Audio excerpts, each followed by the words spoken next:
அதிமுக, தமிழ் மாநில காங்கிரஸ் உள்ளிட்ட கட்சிகள் ஒன்றிணைந்திருப்பதால் திமுக கூட்டணி கட்சிகளுக்கு அச்சம் ஏற்பட்டுள்ளதாக தமிழ் மாநில காங்கிரஸ் தலைவர் ஜி.கே. வாசன் விமர்சனம் செய்துள்ளார்.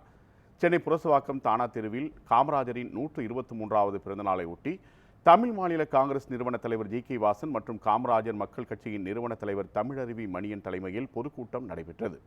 இதில் கலந்து கொண்டு பேசிய ஜி.கே. வாசன், பாஜக, அதிமுக, தமிழ் மாநில காங்கிரஸ் உள்ளிட்ட கட்சிகள் ஒன்றிணைந்திருப்பதால் திமுக கூட்டணி கட்சிகளுக்கு அச்சம் ஏற்பட்டுள்ளதாக கூறினார்.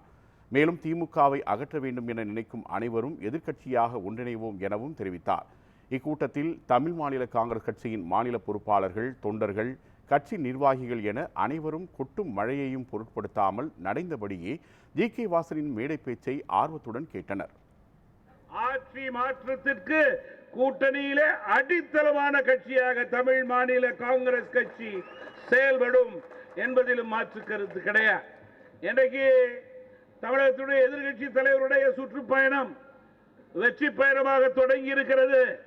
அந்த பயணமும் தமிழ் மாநில காங்கிரஸ் கட்சி மற்றும் கூட்டணிக்கு நல்ல பலன் தரும் என்று நான் நம்புகிறேன்.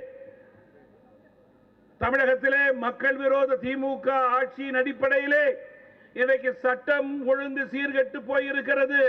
கொலை, கொள்ளை, திருட்டு, போதைப் பொருள், டாஸ்மாக், பாலியல் என்று குற்றங்கள் உயர்ந்து கொண்டே இருக்கிறது. இதற்கு முற்றுப்புள்ளி வைக்க வேண்டும் என்றால் ஆட்சி மாற்றம் மட்டுமல்ல, வெளியிலிருந்து திமுகவை எதிர்க்கும் அத்துணை கட்சிகளும் ஒத்த கருத்தோடு ஒன்று சேர வேண்டும்.